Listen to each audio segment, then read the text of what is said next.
नमस्कार दोस्तों। पूर्व परीक्षा में आए हुए प्रश्नों का भाग नंबर 3 लेकर आपके सामने मैं उपस्थित हूँ। तो चलिए शुरू करते हैं। प्रश्न संख्या 49। उपानय शब्द किसका पर्यायवाची है? उपानय शब्द जूता का पर्यायवाची है। मैं आपको सीधा उत्तर बताऊंगा और जो व्याख्यात नीचे की हुई है वो भी बता दूंगा, क्योंकि प्रश्न बहुत ज़्यादा है, समय ज़्यादा नहीं लगे, इसलिए शॉर्ट में वो चलते जाएंगे। जहाँ जरूरी होगी वहाँ व्याख्या जरूर कर दूंगा। उपानय शब्द किसका पर्यायवाची है? जूता का। उपानय शब्द जूता का पर्यायवाची है। इसके अन्य पर्यायवाची है पनही, खड़ाऊ, बूट आदि। प्रतारक किसका पर्यायवाची है? प्रतारक ठग का पर्यायवाची है। इसके अन्य पर्यायवाची हैं वंचक, अड़ीमार, प्रवंचक, जालसाज आदि। अज्ञ शब्द का विलोम शब्द क्या है? अज्ञ का विलोम शब्द होगा विज्ञ। अज्ञ का विज्ञ होगा। मूर्ख का विलोम शब्द होगा पंडित। अनुज का अग्रज होगा और अल्प का बहु होगा।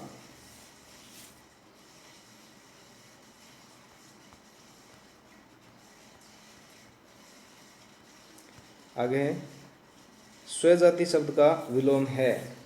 स्वजाति शब्द का विलोम होगा विजाति। स्वजाति का विलोम शब्द यहाँ गलत दिया हुआ है, स्वजाति का विलोम शब्द विजाति होगा। सृष्टि शब्द का विलोम है। सृष्टि शब्द का विलोम प्रलय होगा। सृष्टि का विलोम प्रलय होगा। संधि का विलोम विग्रह होगा। विग्रह होगा। संधि का विलोम विग्रह होगा। उत्कृष्ट का विलोम निकृष्ट होगा। निकृष्ट।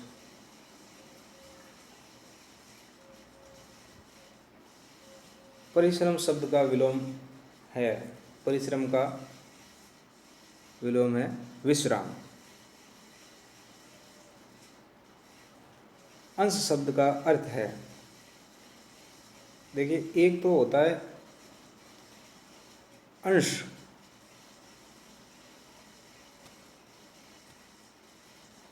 अंश, और दूसरा शब्द है अंश।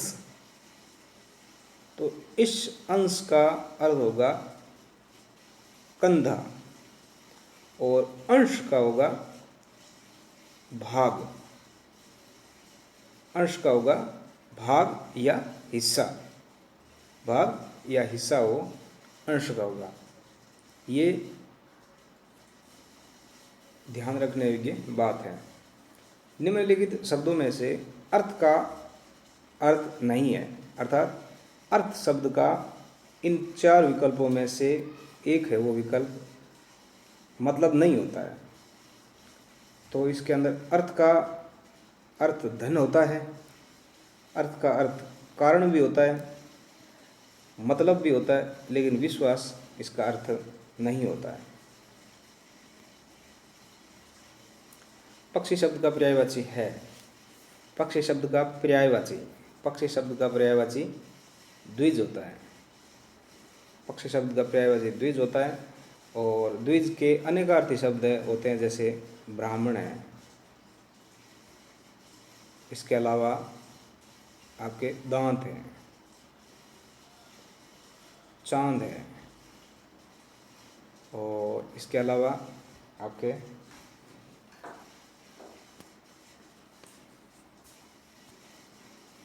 और इसके साथ पक्षी भी द्विज का अनेकार्थी शब्द है वो होता है। इसके अलावा देख लेते हैं पक्षी शब्द का पर्यायवाची कौन कौन से हैं। पक्षी शब्द का पर्यायवाची द्विज है। इसके अन्य पर्यायवाची है विहग, विहग है, विहंग भी है, खग है, पखेरु, परिंदा, पतंग आदि। केतु शब्द का पर्यायवाची है। केतु शब्द का पर्यायवाची ध्वज होता है। केतु शब्द का पर्यायवाची ध्वज होता है। नाग किसका पर्यायवाची है? नाग हाथी का पर्यायवाची है। नाग है वो हाथी का पर्यायवाची है।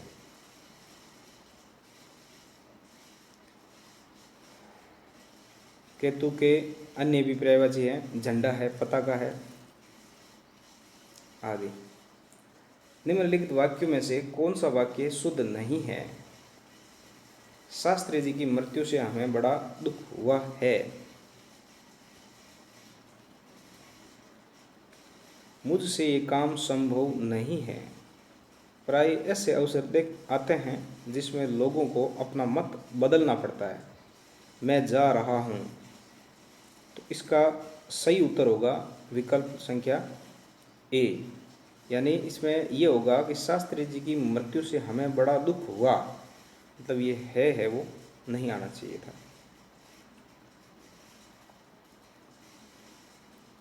निम्नलिखित में से कौन सा वाक्य शुद्ध है? वाक्य शुद्ध बताना है हमें। प्रेम का मूल्य आंका नहीं जा सकता। इतने में हल्की सी हवा का एक झोंका आया। प्रत्येक श्रमिकों को 2-2 रुपये मिले। तो इसमें पहला उत्तर है, विकल्प है वो अशुद्ध है। इसमें दिए मैंने पार्टी में 8-10 रसगुल्ला खाए। रसगुल्ला नहीं होगा, रसगुल्ले होंगे। 8-10 बहुवचन हो गया। प्रेम का मूल्य आंका नहीं जा सकता, ये बिल्कुल सही उत्तर है इसका। इतने में हल्की सी हवा का एक झोंका आया। हवा हमेशा हल्की होती है, ये निरर्थक शब्द दे रखा है। प्रत्येक श्रमिकों को 2-2 रुपये मिले। प्रत्येक आ गया, प्रत्येक श्रमिकों को 2-2 रुपये मिले। प्रत्येक श्रमिक होगा यहाँ पे, प्रत्येक श्रमिक को 2-2 रुपये मिले। निम्नलिखित में से अशुद्ध वर्तनी वाला शब्द बताना है हमें। अशुद्ध, ज्योत्सना शुद्ध है, अहल्या शुद्ध है, अंतर्धान शुद्ध है, मिष्ठान गलत है, जो कि पूर्व मैंने वीडियो में बता रखा है आपको। मिष्ठान शब्द है वो शुद्ध होगा। नित्य दीन दुखियों की को भोजन देने की व्यवस्था वाक्यांश के लिए एक शब्द है। इसका सही उत्तर होगा सदावर्त। सदावर्त इसका सही उत्तर होगा। धर्मादा, धर्मादा भी इसी से जुड़ा हुआ है कि गरीबों को दिया गया धन, अन्न आदि जो सामग्री है उसको धर्मादा कहते हैं।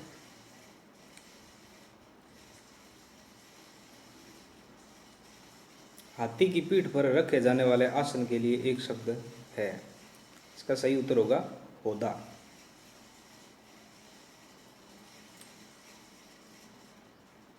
जिसने ऋण चुका दिया हो, वाक्यांश के लिए एक शब्द आएगा, तो इसके लिए एक शब्द आएगा ऊऋण। ऊऋण आएगा। इसमें एक ये है उदग। उदग नहीं होगा, उर्ग होगा। उर्ग वो होता है जो पेट के बल चले, पेट के बल सरके, अर्थात सांप।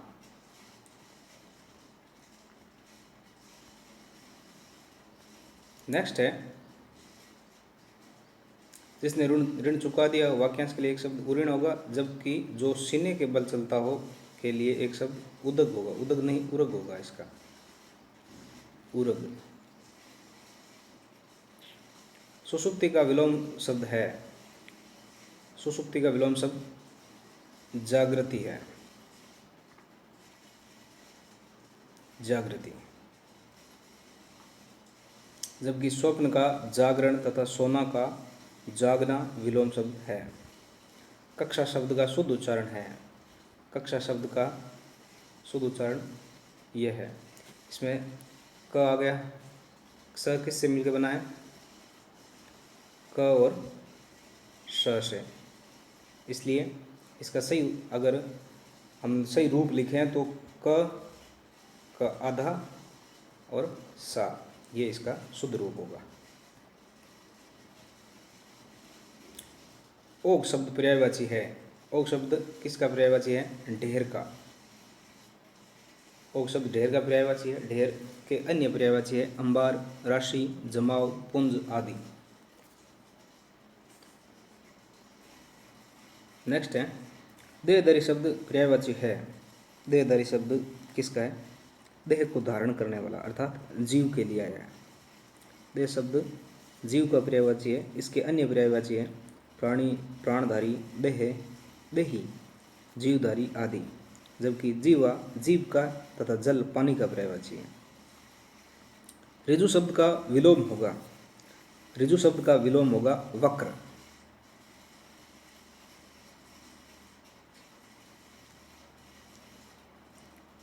ऋजु शब्द का विलोम वक्र होगा, जबकि सीधा सरल ऋजु की पर्यायवाची है। अब ये सब हमें एकदम सीधा सरल लग रहा है, मतलब प्रश्न ऐसे लग रहे हैं कि नॉर्मल है, कोई दिक्कत नहीं है, लेकिन सेकंड ग्रेड के अंदर यही इसका प्रश्न आया हुआ था, ऋजु का पर्यायवाची पूछा हुआ था और बहुत से लोग हैं वो गलत करके आए थे इसका। तो ऐसे ऐसे प्रश्न है वो हम जब पढ़ेंगे और ऐसे ऐसे प्रश्नों का हमारे से हमसे सामना होगा तो हमें उस चीज़ का बहुत कुछ है वो फ़ायदा मिलेगा और नया कुछ सीखने को मिलेगा, ताकि हम परीक्षा में कम से कम गलती है वो दोहरान कर सकें। तो इसके अंदर ऋजु का विलोम शब्द भी दिया हुआ है और पर्यायवाची भी दिया हुआ है। आगे है मुहावरे एवं लोकोक्तियाँ। फूंक फूंक कर कदम रखना मुहावरे का अर्थ है। सही उत्तर होगा सोच विचार कर काम करना। सबे दिन होत ने एक समाना लोकोक्ति का अर्थ है समय परिवर्तनशील है। बिल्कुल सही उत्तर होगा समय परिवर्तनशील है। आकाश पाताल एक करना मुहावरा किस अर्थ में प्रयुक्त हुआ है? बहुत भारी प्रयास करना।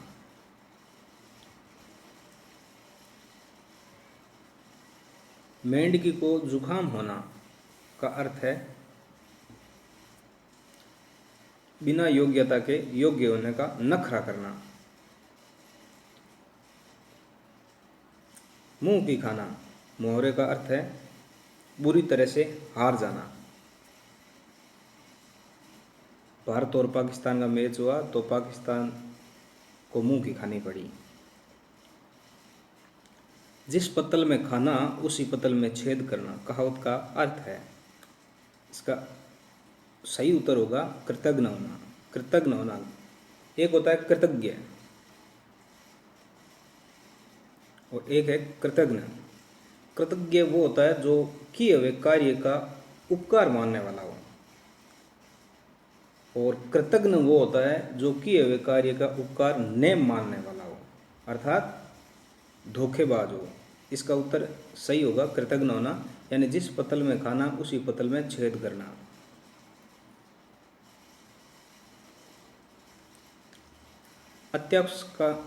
अत्यावश्यक में संधि विच्छेद है।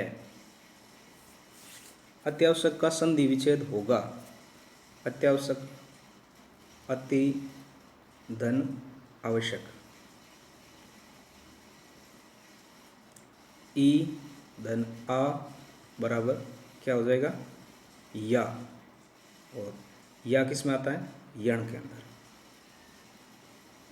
तो इसका सही उत्तर हो जाएगा अति धन आवश्यक। पहला ही विकल्प है वो एकदम सही उत्तर होगा इसका। अत्यावश्यक अत्यावश्यक संधि विच्छेद अति धन आवश्यक होगा। किस शब्द में विसर्ग संधि है? किस शब्द में विसर्ग संधि है? प्रथम दृष्टि हम देखते हैं तो जैसे हिमालय है तो हिमालय का संधि विच्छेद होगा हिम धन अलय, अर्थात बर्फ का है जो घर। ए धन आ बराबर हो जाएगा आ, ये हो जाएगा दीर्घ संधि, दीर्घ स्वर संधि। ठीक है। उसके बाद में उल्लास उत धन लास, ये स्वर ये व्यंजन संधि है। त द के साथ में सामने अगर ल आ जाता है तो ये त द है वो ल में बदल जाएगा। तो इस नियम से ये है वो व्यंजन संधि है उल्लास। अहंकार अहम धन कार, जब म के साथ में कोई स्पर्श व्यंजन आ जाता है तो वो सामने वाले जुड़ने वाले शब्द का उसी वर्ण का पंचम वर्ण बन जाएगा। तो ये व्यंजन संधि है अहंकार। पीछे बचता है दुष्कर, जिसका विच्छेद होता है दूधन कर, दुष्कर। तो उसका उत्तर सही उत्तर होगा दुष्कर। किस शब्द में व्यंजन संधि है? सत, धन, जन, सज्जन। त द के साथ में ज झ आता है तो द ध त द है वो ज में बदल जाता है, सज्जन। परोपकार में पर धन उपकार, अ धन उ बराबर ओ होता है तो ये गुण में बदल जाता है, परोपकार। विद्या, विद्यालय, विद्याधन, आलय, दीर्घ संधि, इत्यादि, इति प्लस आदि, यण संधि। निम्नलिखित में से किस शब्द में स्वर संधि है? स्वर संधि पूछा, सिर्फ स्वर संधि। नमस्कार, नमयधन कार, ये विसर्ग संधि है। जगदीश, जगत प्लस ईश, जगत प्लस जगत धन ईश, ये इसका नियम है क च ट त फ। इनके सामने अगर कोई घोष वर्ण आ जाते हैं, घोष वर्ण आ जाते हैं तो वो अपने ही वर्ग का तीसरे व्यंजन में बदल जाते हैं, तृतीय व्यंजन में बदल जाता है, तृतीय वर्ण में बदल जाता है। जैसे जगदीश है, जो इसका विच्छेद करते हैं जगत प्लस ईश, तो त किस में बदल जाएगा? द के अंदर। इसका सही उत्तर हो जाएगा जगदीश। दुर्लभ, इसके अंदर विसर्ग संधि है, दुर्लभ, दु धन लब। जबकि भानुदय, भानु धन उदय, उ धन उ बराबर क्या होता है? बड़ा होता है, तो ये किस में आएगा? दीर्घ संधि के अंदर आएगा, दीर्घ स्वर संधि के अंदर आएगा, दीर्घ स्वर संधि, भानुदय। ठीक है। निम्नलिखित युग्मों में से एक समास की दृष्टि से अशुद्ध है। भरपेट, पेट भरकर, अविभाव समास, ठीक है। रसोई घर, रसोई के लिए घर। दाल रोटी, दाल और रोटी, द्वंद्व समास, ठीक है। चाल चलन, ये इसका सही उत्तर नहीं होगा।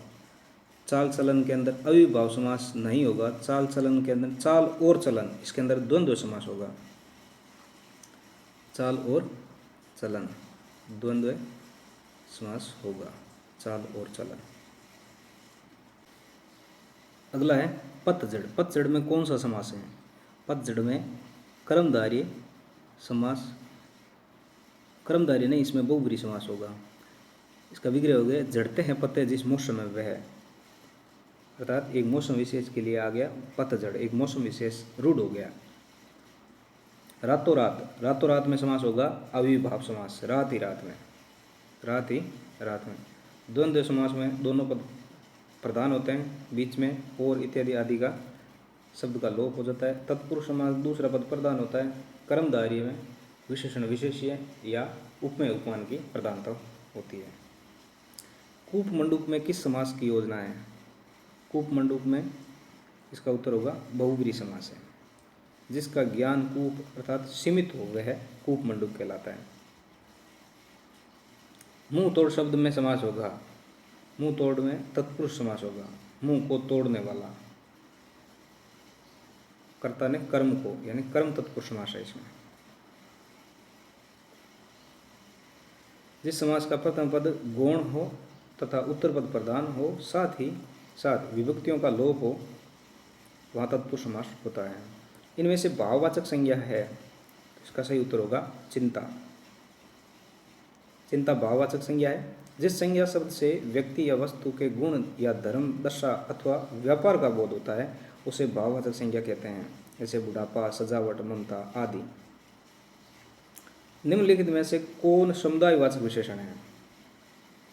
समुदायवाचक विशेषण बताना है हमें। तो इसका सही उत्तर होगा चारों, चारों है वो समुदायवाचक विशेषण की श्रेणी में आएंगे।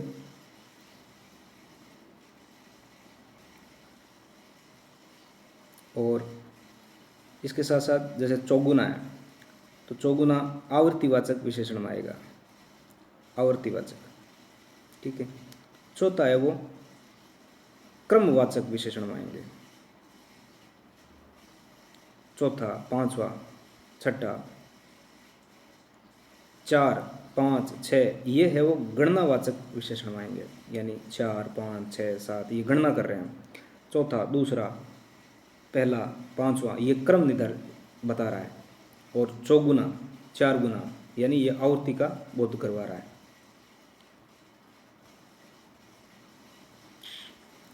निम्नलिखित शब्दों में से विशेषण है वो बताना है हमें। तो विशेषण है वो इसका होगा, इन शब्दों में से विशेषण है वो 5वां शब्द है वो विशेषण की श्रेणी मानेगा। हिंदी के अन्य पुरुष के निश्चयवाचक सर्वनाम का अविकारी रूप है। इसका सही उत्तर होगा उन्हें। अन्य पुरुष के निश्चयवाचक सर्वनाम है यानी उन्हें। अन्य पुरुष हो गया और निश्चय कर रहा है यानी कोई ना कोई है, बता रहा है। निम्नलिखित शब्दों में से स्त्रीलिंग शब्द बताना है। टकसाल, कोई भी शब्द हो, वचनों स्त्रीलिंग पुल्लिंग की परख करने के लिए हमें उन शब्दों को वाक्य के अंदर प्रयोग कर देना चाहिए। सिक्कों की टकसाल, उसका घर, दाग अच्छे हैं, खीरा खा गया। निम्नलिखित युग्मों में से एक लिंग की दृष्टि से शुद्ध है। सम्राट का सम्राट ही नहीं होता, सम्राज्ञी होता है, सम्राज्ञी। वीरांगना, किसकी? वीर की वीरांगना, वीर की वीरांगना। गोप की गोपियां होती है, गोपियां। सुलोचन, सुलोचना, ठीक है। इसका सही उत्तर होगा सुलोचन, सुलोचना, बिल्कुल सही है। निम्नलिखित शब्दों में से एक स्त्रीलिंग है। डोर, डोर बंधी हुई है। धागा टूट गया, रस्सा छूट गया, सूत काट रहे हैं, ठीक है। निम्नलिखित शब्दों में से एक पुल्लिंग है। दही, दही खट्टा है। चाय पी रहे हैं, चाय मीठी है। लस्सी ठंडी है। इसका सही उत्तर होगा दही। एक वचन है, शब्दों में से एक वचन है। तेल एक वचन है, जबकि दर्शन है वो सदैव बहुवचन होता है। इसको दर्शनों नहीं कर सकते हम। द्रव्यवाचक संज्ञाओं का प्रयोग एक वचन में होता है, जबकि कुछ शब्द सदैव बहुवचन में प्रयोग होते हैं, जैसे प्राण, लोग, दर्शन, आंसू, ओट, दाम, अक्षत आदि। हम जो आंसू कभी कभी लिखते हैं वो एकदम गलत होता है। करण कारक किस वाक्य में है? करण कारक, राम को फल दो, कर्ता ने कर्म को, ये तो कर्म हो गया। वह कलम से लिखता है, यही होगा इसका उत्तर। वह कलम से लिखता है। ये राम की पुस्तक है, संबंध है, संबंध बता रहा है। वृक्ष से पत्ते गिरते हैं, अपादान।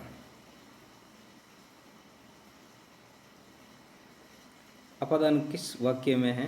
वृक्ष से पत्ते गिरते हैं। बाकी के अंदर देख लेते हैं। धोबी को धुलने के लिए कपड़े दो, कर्म कारक। उसकी गाय सुंदर है, मतलब उसकी गाय, संबंध बता रहा है। वह फल खाता है, कर्म कारक। उठाना क्रिया का एक कर्मक रूप है। उठाना क्रिया का एक कर्मक रूप उठना है। उठाना का उठना एक कर्मक रूप है। कुछ क्रियाएं एक कर्मक क्रियाएं होती है, जैसे सोना, रोना, उठना, बैठना, उड़ना, तोड़ना, दौड़ना आदि। निम्नलिखित में से किस शब्द में उपसर्ग का प्रयोग नहीं हुआ है? इसमें प्रश्न में नहीं हुआ है, प्रति के अंदर तो हुआ है, प्रति उपसर्ग है। और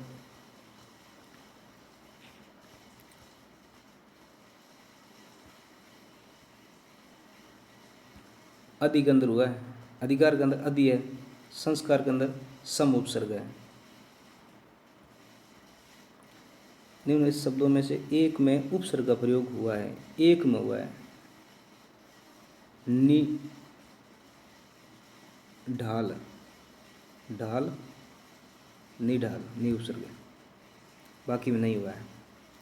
किस शब्द में, निम्नलिखित शब्दों में से एक शब्द में उपसर्ग का प्रयोग नहीं हुआ है, यानी एक ऐसा शब्द है जिसके अंदर नहीं हुआ है, यानी कुख्यात, कु धन ख्यात, यानी ख्याति किसके लिए प्रसिद्ध है, उसकी बुरे कर्मों के लिए। किस लिए प्रसिद्ध है, वो बुरे कर्मों की वजह से प्रसिद्ध है। कुचाल, गंदी चाल है जिसकी, बुरी चाल है जिसकी। कुयोग, बुरा योग है जिसका। कुलीन, ये इसका होगा कुल प्लस ईन, कुल मूल शब्द है और ईन प्रत्यय है, इसलिए इसका सही उत्तर होगा कुलीन। निम्नलिखित शब्दों में के मूल शब्द तथा उसमें लगे प्रत्यय का एक युग्म गलत है, वह है सुंदरता, सुंदरधन, ता ठीक है। कठिनाई, कठिन प्लस आई। बचपन, बच प्लस पन। पांचवा, पांच प्लस वाह, वहाँ कोई उपसर्ग नहीं होता है, सॉरी वहाँ कोई प्रत्यय नहीं होता है।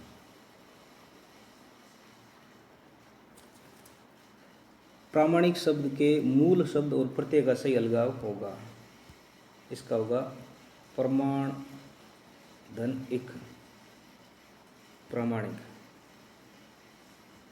जैसे इक प्रत्यय जुड़ता है तो प्रथम शब्द है वो वृद्धि में बदल जाता है, तो इसका सही उत्तर होगा प्रामाणिक, ए नंबर। निम्नलिखित में से किस शब्द में तदित प्रत्यय लगा हुआ है? तदित प्रत्यय उसमें लगते हैं जो संज्ञा सर्वनाम विशेषण से युक्त शब्द हो, और एक होता है कृत प्रत्यय। कृत प्रत्यय होते हैं वो क्रिया और धातु के साथ लगते हैं। तो इसके अंदर पहले विकल्प के अंदर पठनीय तो पठ धातु है, गंतव्य गत धातु है, हर्षोड़ में हस धातु है, और कृपालु में कृपया है वो संज्ञा शब्द है, इसलिए इसका उत्तर होगा कृपालु।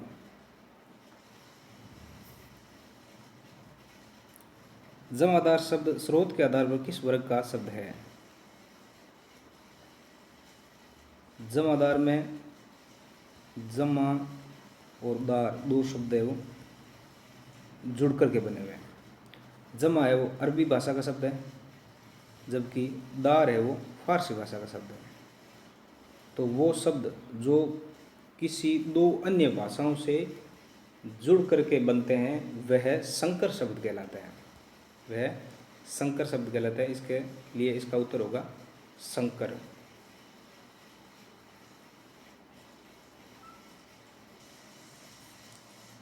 नैतत्व में संधि विच्छेद होगा, नैतत्व में संधि विच्छेद न धन ऐतत, ए या आ के साथ में जब ए और ऐ मिलता है तो ऐ में बदल जाते हैं, और ये रूप आता है वृद्धि का, वृद्धि स्वर संधि इसमें होगी नैतत्व में। किस शब्द में विसर्ग संधि है? ये प्रश्न हमने ऊपर पढ़ लिया था, दुष्कर के अंदर विसर्ग संधि है। अहंकार का अहम धनकार होगा, हिमालय का हिमधन आल्य होगा, उल्लास का उत्धन लास होगा। निर्दय में समास है, निर्दय के अंदर समास बहुब्रीहि दिया हुआ है, इसके अंदर एक बार और आप चेक कर लेना। नहीं है दया जिसमें, अर्थात निर्दय। किस शब्द में विसर्ग संधि है? इसका सही उत्तर होगा तरोच्छाया, तरो हो धन छाया, सही उत्तर होगा इसका। मतैक्य, मत धन ऐक्य, वृद्धि संधि महौषधि, महा धन औषधि। इसका ए आ प्लस ओ औ बनता है, मिलता है तो औ बन जाता है, और ये रूप होता है वृद्धि का, ये रूप वृद्धि का होता है। विष्णवे, विष्णु प्लस ए, ये आएगा अयादि संधि के अंदर। इसका सही उत्तर होगा तरस छाया। अपिक्षते, अपिक्षते का संधि विच्छेद बताना है। इसका सही विच्छेद होगा, उत्तर होगा विकल्प नंबर डी, अपि धन इक्षते। ई धन ई बराबर दीर्घ, ये हो जाएगा दीर्घ स्वर संधि। जिस समास में उत्तर पद की प्रधानता होती है उसे कहते हैं, उसे तत्पुरुष समास कहते हैं। अव्ययीभाव समास के अंदर प्रथम पद प्रधान होता है, प्रथम पद उपसर्ग होता है, प्रथम पद अव्ययी होता है। बहुब्रीहि समास के अंदर कोई भी पद प्रधान नहीं होता है, कोई अन्य अर्थ निकलता है और अन्य अर्थ रूढ़ होता है। द्वंद्व समास के अंदर दोनों पद प्रधान होते हैं। एक कृतम में कौन सा समास है? एक कृतम में न्य तत्पुरुष समास है। ठीक है, आज वीडियो बहुत लंबा बन गया, लेकिन फिर भी जो जितना दिया हुआ है ना बहुत ही सारगर्भित और परीक्षा में आए हुए प्रश्न हैं, और इनका एक बार नहीं 2 बार 3 बार है वो आप दोहरान करें, रिवीजन करें। आगे आने वाले परीक्षाओं में बहुत ज़्यादा ये मददगार साबित होगी। और मिलते हैं एक नई वीडियो के साथ, तब तक के लिए नमस्कार, जय हिंद।